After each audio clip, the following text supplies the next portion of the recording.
Assalamualaikum warahmatullahi wabarakatuh. Perkenalkan, nama saya Muhammad Nur Iskandar, kelas SD 19A3, Prodi Pendidikan Guru Sekolah Dasar, Fakultas Keguruan Ilmu Pendidikan, Universitas Muhammadiyah Cirebon. Tujuan dibuatnya video ini untuk memenuhi salah satu tugas mata kuliah studi Al-Quran dan Al-Hadis yang diampu oleh Bapak Ghazali Syahroni, SAG MM. Baik, pada kesempatan yang lalu, di video yang lalu, saya membahas tentang Asbabun Nuzulul Al-Quran atau sebab-sebab turunnya Al-Quran. Dan pada kesempatan kali ini, saya ditugaskan untuk menerangkan sedikit tentang salah satu fungsi ataupun tujuan diciptakannya manusia ke muka bumi ini. Menurut tafsir Quran Surat Al-Baqarah ayat 30 dan Quran Surat Ad-Dzariyat ayat 56. Namun, sebelum membahas lebih lanjut, jangan lupa subscribe, like, share, komen, dan jangan lupa aktifkan loncengnya ya teman-teman. Oke, mari kita perhatikan redaksi ayat 30 Quran Surat Al-Baqarah. Wa idz qala rabbuka lil malaikati inni ja'ilun fil ardi khalifah. Qalu ataj'alu fiha may yufsidu fiha wa yasfikud dima. Wa nahnu nusabbihu bihamdika wa nuqaddisu lak. Qala inni a'lamu ma la ta'lamun.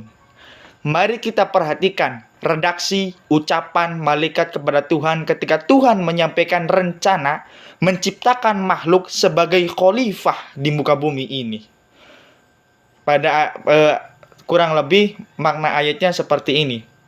Ingatlah ketika Tuhanmu berfirman kepada para malaikat, Aku hendak menjadikan khalifah di muka bumi ini. Lalu mereka berkata, merespon, Apakah engkau hendak menjadikan orang yang merusak dan menumpahkan darah di sana?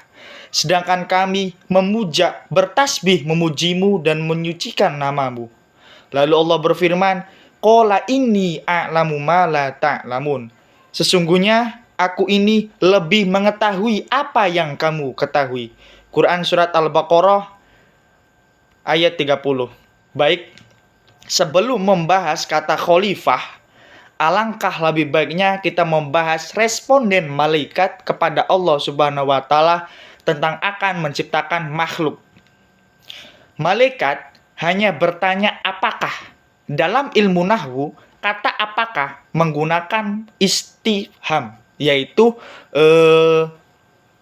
pertanyaan. Tuhan hendak menciptakan makhluk yang merusak.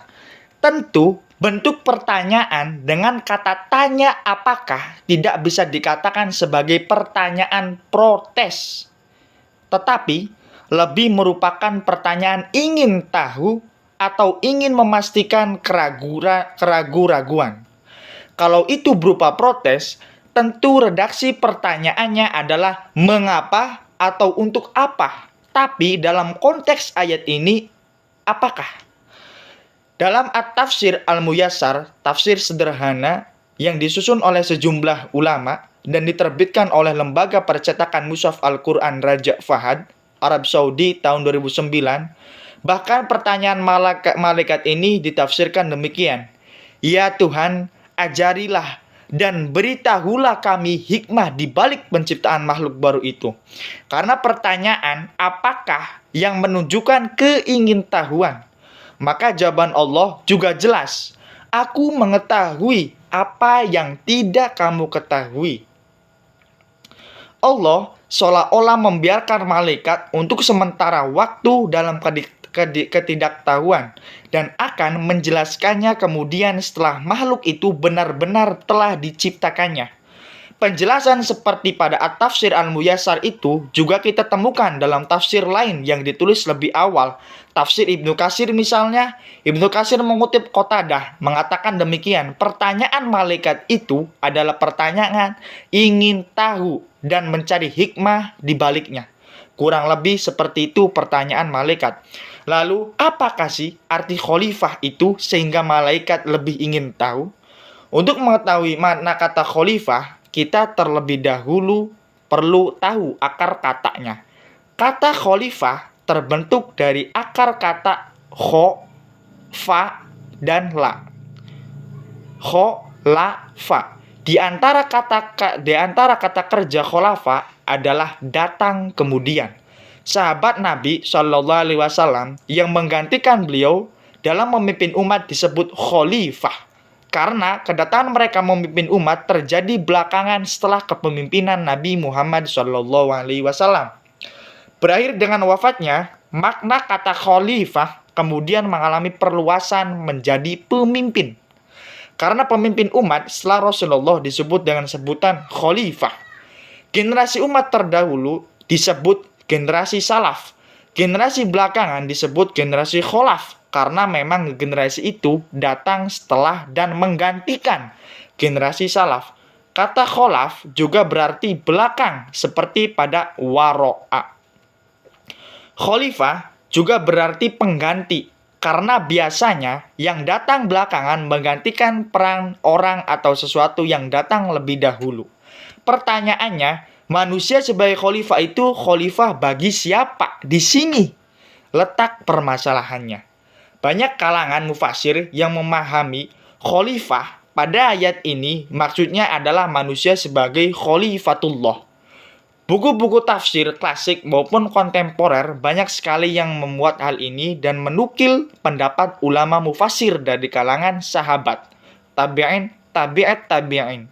Misalnya saja Ibnu Al-Jawi dalam tafsirnya Zad Al-Masir fi ilmi tafsir. Terus ada pula yang memahami bahwa manusia, Adam dan keturunannya disebut khalifah itu artinya bahwa manusia adalah penerus, pelanjut dari makhluk lain yang sudah diciptakan sebelumnya. Jadi kesimpulannya, khalifah ini adalah orang yang memimpin di muka bumi ini.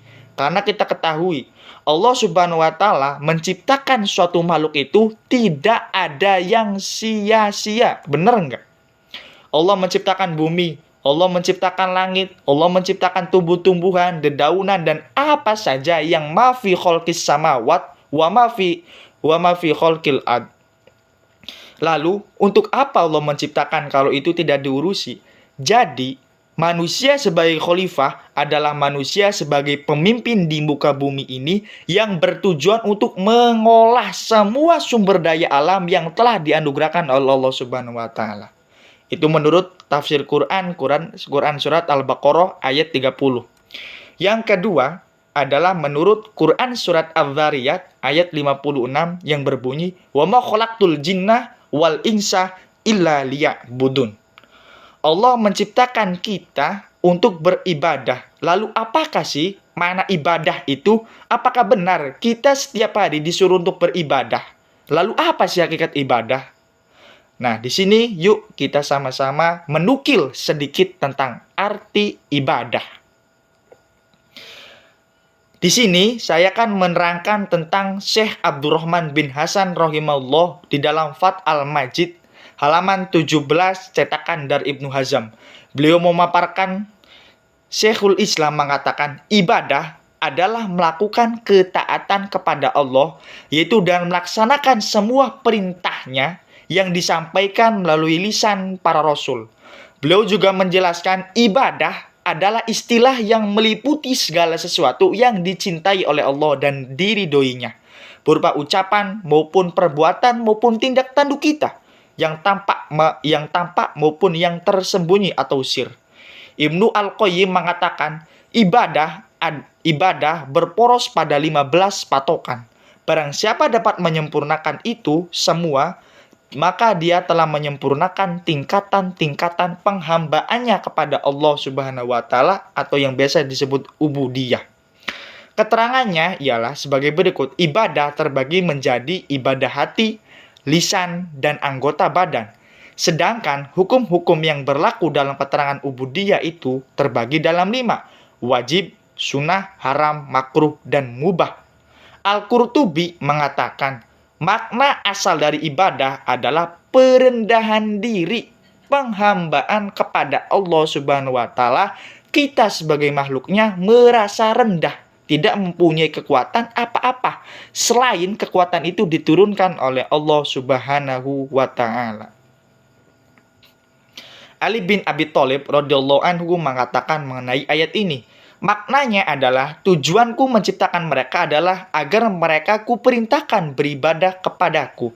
Beribadah ini bukan hanya seremonial sholat saja, tapi masalah sosial, masalah ekonomi, menolong kepada sesama, menolong kepada tetangga, menolong kepada fakir miskin, itu merupakan tujuan kita dilahirkan atau diciptakan oleh Allah Subhanahu wa Ta'ala, lahir di muka bumi ini untuk menolong kepada sesama manusia tanpa memandang bulu, tanpa memandang suku, tanpa memandang ras. Berbuat baik itu jangan melihat kepada siapa-siapa, teman-teman. Mungkin cukup sekian apa yang saya sampaikan. Kurang dan lebihnya mohon maaf. Bila ada kekurangan mohon dimaafkan. Bila ada kelebihan mohon dikurangi. Dan bila ada kekurangan mohon dilengkapi. Cukup sekian. Bila taufiq wal hidayah. Wassalamualaikum warahmatullahi wabarakatuh.